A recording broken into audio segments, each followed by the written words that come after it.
Jeff Davidson is a widely acclaimed professional speaker, mega author of 56 books, creator of 24 iPhone apps, and author of 230 ebooks for mobile readers. He holds the registered trademark as the work-life balance expert.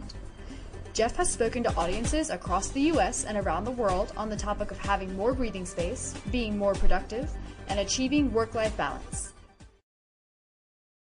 Being a sales professional may never have been easy, but it's got to be increasingly difficult these days where people have so many filters and so many ways to keep the professional from ever making contact with them. More than that, there's an ingrained sense among all people in sales, even those who are the top performers consistently within their sales organization, to want to put things off. Why? Study after study confirms that being in a position where you're going to receive a fair amount of rejection, such as in sales, is not one that most people are likely to want to experience. Even the top salespeople, who will tell you that rejection means nothing to them, still would prefer to receive less of it if they could. So when considering the rigors of being in professional selling today, the propensity to receive rejection from those who you call upon, and the ever-increasing competition regardless of the product or service that you're offering, it's easy to understand why, on occasion, any one of us can fall into bouts of procrastination.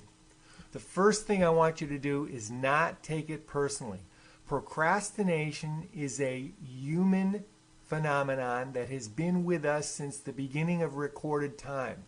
People have a tendency to procrastinate on all kinds of issues, but particularly those that represent either first-time kinds of undertaking, those that seem to be too large to master in one particular session, those that take us out of our comfort zone, and those where there's simply a lot of unknowns. If you're ready to blast through procrastination, however, then let's get started. One of the most effective tips that I've ever encountered, and I've talked to a variety of top salespeople who agree that this is a most applicable way to blast through procrastination, particularly when you're about to call on a new prospect, is to reflect on your past successes. What I mean by that is, if you've been in the business of selling for even a year or more, think back to some of the successful sales that you've had. Think of the times that you overcame hurdles. Think of the people that you persuaded. Sample complete. Ready to continue?